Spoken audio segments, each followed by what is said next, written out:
আসসালামু আলাইকুম সবাইকে। আমার সম্পূর্ণ নতুন একটি ইনিশিয়েটিভ এই সলোকাস্টে আপনাদের সবাইকে স্বাগতম জানাচ্ছি। সলোকাস্ট জিনিসটা কি সেটা শুরু করার আগে আমি আমার পরিচয়টা আগে দিয়ে নেই। আমি ধরে নিচ্ছি এখানে অনেক অডিয়েন্স আছে বা লিসেনার আছে যারা হয়তো প্রথমবারের মতো আমার চ্যানেলে বা আমার ওয়েবসাইটে এসে এই সলোকাস্টটি শুনছে।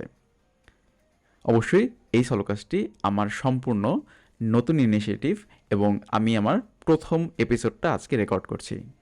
আমি আব্দুল্লাহ নোমান, একজন প্রোডাক্ট ডিজাইনার যে গত এক যুগের বেশি সময় ধরে ইউআইউএক্স এবং বিজনেস গ্রোথ নিয়ে কাজ করছে। আমি দেশি কোম্পানি গ্রামীণফোন, বঙ্গ কিংবা বায়োস্কোপের সাথে কাজ করার পাশাপাশি গত 12 বছরের বেশি সময় পৃথিবীর বিভিন্ন দেশের অনেক ক্লায়েন্টের সাথে কাজ করেছি। আমার অভিজ্ঞতা 6 বছরের বেশি সময় ইউএস মার্কেটে অনেক স্টার্টআপের সাথে লিড কিংবা সিনিয়র প্রোডাক্ট ডিজাইনার কিংবা ইউএক্স ইউআই ডিজাইনার হিসেবে কাজ করার। তো চলুন আজকে আমাদের প্রথম এপিসোডটি শুরু করা যাক।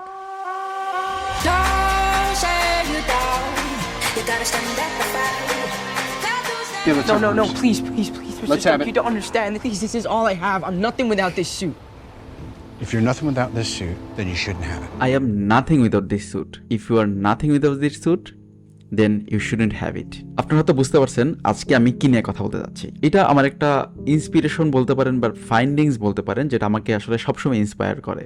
এবং আমাদের ডিজাইন যাত্রায় যারা ক্যারিয়ারের শুরুর দিকে থাকে, ইনফ্যাক্ট মিড লেভেল পর্যন্ত একই রকমের মন মানসিকতা নিয়ে চলে, সেটা হচ্ছে design is all about the টুল। অর্থাৎ আমরা যখন ডিজাইন জার্নি শুরু করি বা ক্যারিয়ার শুরু করি, আমরা ধরেই নেই আমাকে ভালোভাবে ফিগমা শিখতে হবে। ফিগমা যত ভালোভাবে পারবো হয়তো আমি তত ভালো ডিজাইনার হব।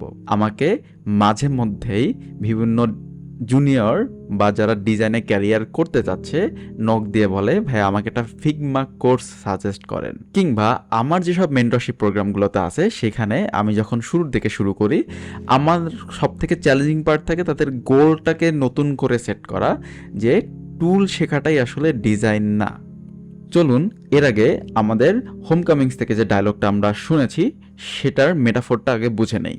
যখন পিটার পার্কার টনি স্টার্ককে বলল, দয়া করে আমার স্যুটটা নিয়ে যাবেন না, because I am nothing without সিট suit, I'm nothing without this suit. তখন টনি স্টার্ক তাকে বলল, If you're nothing without this suit, then you shouldn't have it. If you are nothing without this suit then you shouldn't have it. তার মানে Tony Stark এখানে বুঝাইছে, B your self. তোমার নিজস্ব যে সুপার পাওয়ার আছে, তোমার নিজস্ব যে স্কিল বা ক্যাপাবিলিটি আছে, সেইটাকে যদি তুমি তোমার জায়গা থেকে ব্যবহার করতে না পারো, এই স্যুট তুমি ডিজার্ভ করো না। এখানেও জিনিসটা একই রকম ভাবে আমি বোঝানোর ট্রাই করতেছি। আপনার কাছে যদি ডিজাইন করার মতো থিঙ্কিং অ্যাবিলিটি না থাকে, যেটা আসলে একটা ডিজাইনের মতো করে প্রকাশ পায়, যেটা আসলে আমরা প্রবলেম সলভিং বলে থাকি, সেই স্কিলটা যদি আপনার মধ্যে না থাকে, আপনার টুল আসলে কোনো কাজেই আসবে না। আপনি টুল ব্যবহার করে শুধুমাত্র কয়েকটা রেক্ট্যাঙ্গেল ড্র করতে পারবেন, কয়েক লাইন টেক্সট লিখতে পারবেন, বা সেটাকে কালার দিয়ে স্টাইল করতে পারবেন। কিন্তু ডিজাইন মানে কি শুধু কালার বক্স এবং টেক্সটের খেলা? ভাবুন একজন আর্কিটেক্ট যে বিল্ডিং করতেছে, আমরা তাকে আর্কিটেক্ট ইঞ্জিনিয়ারও বলি, ডিজাইনারও বলি। কেন? কারণ সে আসলে বিল্ডিংটা দেখতে কিরকম হচ্ছে সেটা আসলে করতেছে না। একটা আর্কিটেক্টের যদি আপনি ওয়ার্ক প্রসেস দেখেন, কোথা থেকে একটা পানির লাইন যাচ্ছে, কারেন্টের লাইন যাচ্ছে, বিল্ডিংয়ের লোডটাকে কিভাবে ডিস্ট্রিবিউট করা হচ্ছে, কতখানি পিলার মাটির নিচে যাইতে হবে, কত মিলিমিটারের রড ব্যবহার করতে হবে, এভরিথিং সে কিন্তু আপনাকে বলে দিচ্ছে, একটা বই হিসাবে দিচ্ছে, অথবা একটা গাইডলাইন আপনাকে দিয়ে দিচ্ছে। কেন? কারণ সেটাই আসলে অ্যাকচুয়াল ডিজাইন। তারা বিল্ডিংয়ের ভিজুয়ালাইজেশন করে একদম শেষ পার্টে এসে, যে সেটা দেখতে কেমন হবে, কি ধরনের কালার ব্যবহার করা যেতে পারে, জানালায় কি ধরনের গ্রিল ব্যবহার করা যেতে পারে। বাট দ্য ক্যালকুলেশন এবং ওভারঅল বিল্ডিংটাকে স্টেবল রাখাটা হচ্ছে তার মেইন চ্যালেঞ্জ। তার মানে সেইখানে একটা প্রবলেম সলভ করতে চায়। সেমভাবে আপনি একটা ব্রিজ ডিজাইনের কথা বলেন, আপনি একটা রাস্তা ডিজাইনের কথা বলেন, রাস্তাটা কোন পাশ থেকে কোন পাশে গেলে কিভাবে গেলে সেটার ইউজ কেস ভালো হবে, কমিউনিকেশন বেটার হবে, মানুষজনের চলাফেরা ভালো হবে, অ্যাক্সিডেন্ট কম হবে, স্পিড ব্রেকারটা কোথায় দিলে বেটার, কেন বাজারের আগে স্পিড ব্রেকার দেওয়া হচ্ছে, সাইনবোর্ডগুলো কোথায় কোথায় বসতেছে, এই সব কিছু কিন্তু পার্ট অফ আ প্ল্যান।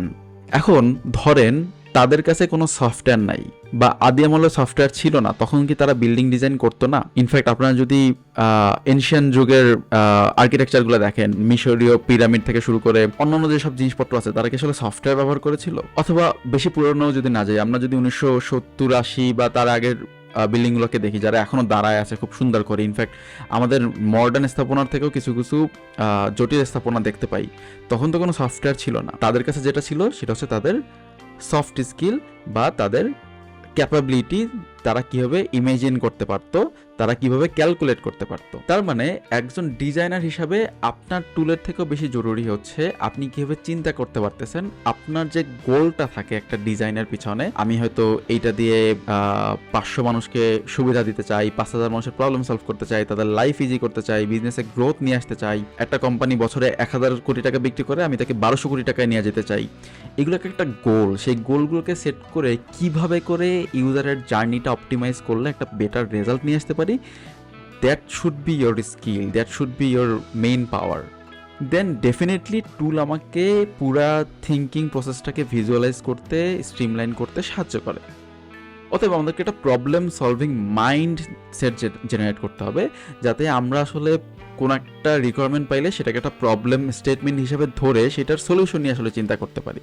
আমরা কোনোভাবেই ফিগমা বা যে কোনো টুলকে আসলে মেইন সোর্স হিসাবে দেখতে পারি না বা মেইন স্কিল হিসাবে দেখতে পারি না। টুলের ব্যাপারটা যদি বলি, চিন্তা করেন আর আমরা যখন শুরু করছিলাম 10-12 বছর আগে বা 14 বছর আগে, তখন ডিজাইন করতাম ফটোশপে। ইনফ্যাক্ট আমি যদি বলি আমার একদম আর্লি ক্যারিয়ার, যখন আমি আসলে ডিজাইন ওয়ার্ডের সাথে পরিচিত হই নাই বা আমি কোথাও কোর্স করি নাই বা কোনো কিছু করি নাই, আমি তখন আমার ইমেজিনেশন কাজে লাগানোর জন্য আমি পাওয়ার পয়েন্টে ডিজাইন করতাম, যে একটা ওয়েবসাইট দেখতে কেমন হতে পারে, একটা কম্পিউটারের সফটওয়্যার ওপেন করলে কেমন দেখা যেতে পারে। তখন পর্যন্ত আমি জানতাম না যে আমি আসলে ডিজাইনার হইতে চাইতেছি বা ডিজাইন করার ট্রাই করতেছি। আমার মাথায় ঘুরতো যে এরকম একটা সফটওয়্যার যদি থাকতো তাহলে আমি একটু পাওয়ার পয়েন্টে বানাই, কারণ তখন পাওয়ার পয়েন্ট আমার স্কিল ছিল। দেন আমি ফটোশপে আসলাম, দেন স্কেচের যুগ আসলো, অ্যাডোবি XD আসলো, এখন আমার ফিগমাতে ডিজাইন করতেছি। ইনফ্যাক্ট আমি যদি যে মুহূর্তে রেকর্ড করতেছি সেই সময়ের কথা যদি আমি বলি, আমি কিন্তু মাঝে মধ্যে ফ্রেমেরও ডিজাইন করি, যে আমি হয়তো পুরো জিনিসটা আমার সেট আছে, আমি জানি কি করবো, আমি ফ্রেমারে ডাইরেক্ট ডিজাইন করে ডেভেলপ করে পাবলিশ করে দিই, আমি ফিগমাতে হাতই দেই না। আমার পোর্টফোলিও noman.design যদি আপনারা দেখে থাকেন, তার 10% কাজ হচ্ছে ফিগমায় করা হয়েছে, বাকি 90% কাজ হচ্ছে ফ্রেমারে করা হয়েছে। তার মানে টুল সেটা চেঞ্জ হইতে পারে, সেটা ডিফারেন্ট সিনারিওতে ডিফারেন্ট টুল ব্যবহার করা লাগতে পারে, কিন্তু আপনার ইমেজিনেশন পাওয়ার, আপনার থিঙ্কিং পাওয়ার, আপনার problem solving power is the main and core skill, যেটা আপনার সবসময় সাথে থাকবে। টুল আজকে না হয় কালকে চেঞ্জ হয়ে যাবে, এখন AI আসতেছে, AI হয়তো আপনার জন্য কিছু বানিয়ে দেবে, বাট আপনি কিভাবে প্রম্পট দিচ্ছেন, কি চাচ্ছেন, কিভাবে প্রবলেমটা সলভ করতে চাচ্ছেন, আপনি ইউজারকে নিয়ে কি চিন্তা করতেছেন, বিজনেসের গ্রোথ নিয়ে কি চিন্তা করতেছেন, প্রবলেমগুলোকে কিভাবে আইডেন্টিফাই করতেছেন, সেটা হচ্ছে আপনার মেইন স্কিল। তাহলে ডিজাইন থিঙ্কিং এবং জাস্ট ডিজাইনিংয়ের মধ্যে আসলে অনেক পার্থক্য আছে। জাস্ট ডিজাইনিং মানে হচ্ছে আপনি জাস্ট একটা টুল ওপেন করে জাস্ট কালার দিচ্ছেন, রেক্ট্যাঙ্গেল বসাচ্ছেন, সেটাকে বর্ডার দিচ্ছেন, শ্যাডো দিচ্ছেন, that's it, just styling. But design thinking actually আপনাকে হেল্প করতেছে এমপাথাইজ করা, ডিফাইন করা, সেগুলোকে আইডিয়েট করে দেন প্রোটোটাইপিং করা ফিগমাতে বা কোনো একটা টুলে, যে আপনার আইডিয়েশনটা ঠিকভাবে ভিজুয়ালাইজ করতে পারতেছে কিনা এবং সেটা ইউজারের হাতে কীভাবে যাবে। এবং সেই থিঙ্কিং পাওয়ারটাই আপনার একটা ডিজাইনের মাধ্যমে প্রবলেমকে সলভ করতেছে, বিজনেস গ্রোথ নিয়ে আসতেছে, মানুষের লাইফকে সহজ করতেছে। So it's always like pixel perfect হওয়ার থেকে পারপাস পারফেক্ট হওয়াটা বেশি ইম্পর্টেন্ট, যে শুধু ভিজুয়ালে পারফেকশন না।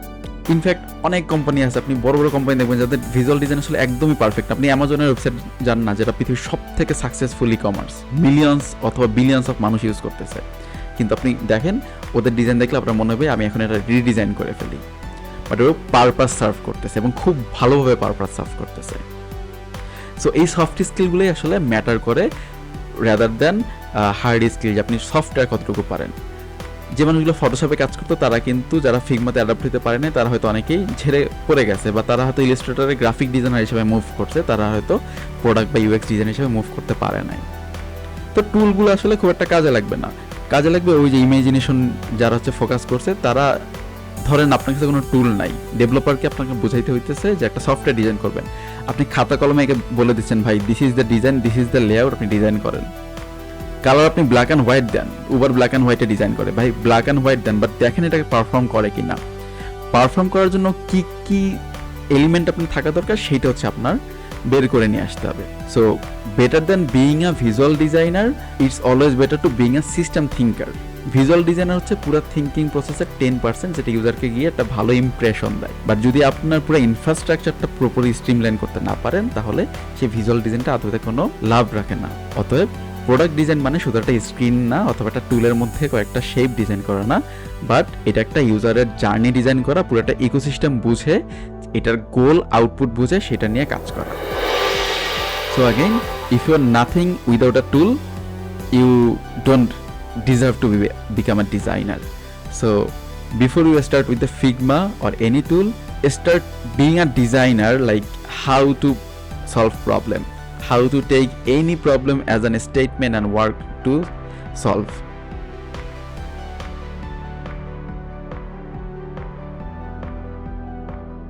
শুনছিলেন আমার সাথে আমার প্রথম এপিসোড সলোকাস্ট, যেখানে আমি টুল ভার্সেস থিঙ্কিং নিয়ে কথা বলছিলাম।